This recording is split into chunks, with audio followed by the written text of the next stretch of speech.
дүниеви істерді жасаған кезде мәңгі жасайтындай бұл тіршілікте жаса.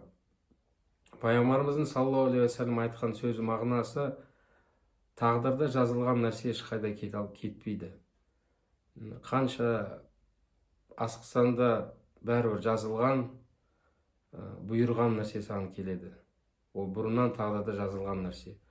Сол үшін дүниеви істерді жасаймын деп басқа пайдалы, мысалы ақырет істерден қалып қойма, құр қалма. Келесі сөзінде Алланың елшісі «Уамман ли ахиратика кааннака тамуту гада». Ал ақырет істерді істеген кезде ертең ажал келуі мүмкін. Үлгірмей қаламын. Кешіктірмей жаса. Сондай халде асығып істе. Келесі күн жасаймын, бүрсі күні жасаймын. Сол кезде бір сауап істеймін. Мүмкіндік болса бүгін жасау керек. Кейінге қалдырма. Өйткені ертең ажал келсе, үлгірмеді, сол сауап істі істелмей кетті. Өзі бір хадисті де жақсы білесіздер. Таңертең кешті тоспа, кеш батып, ертең таңды тоспа. Әр уақытта ажал келуі мүмкін, қиямет болуы мүмкін. Соның бәрін үлгірмей қалады адам. Осы жайында Алланың елшісі саллаллаху алейхи уассалам басқа бір сөзінде айтады.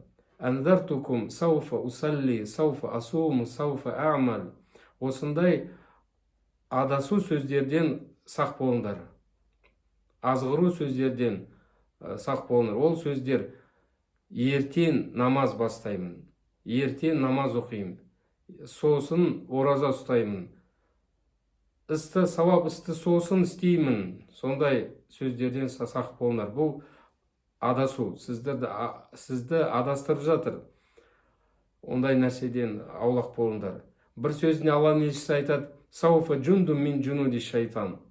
Кейін сосын деген сөз, ол шайтанның бір құралы, азғыратын, адамды адастыратын құралы. Кейінге қалдыру, сауап істерді сосын істейсің, үлгіресің деп сондай халде жүру, ол адам адасқан болып саналады.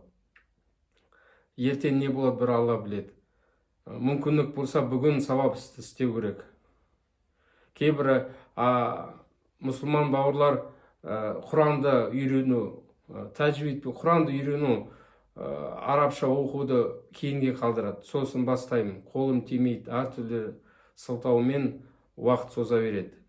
Ақырет істерді кейінге қалдыруға болмайды.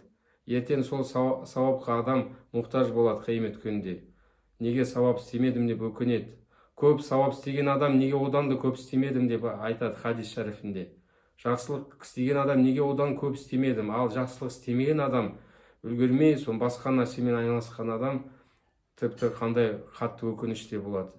Субханакаллахумма бихамдик, ашхаду алла иляха илля анта, астағфирука ва атубу илейк.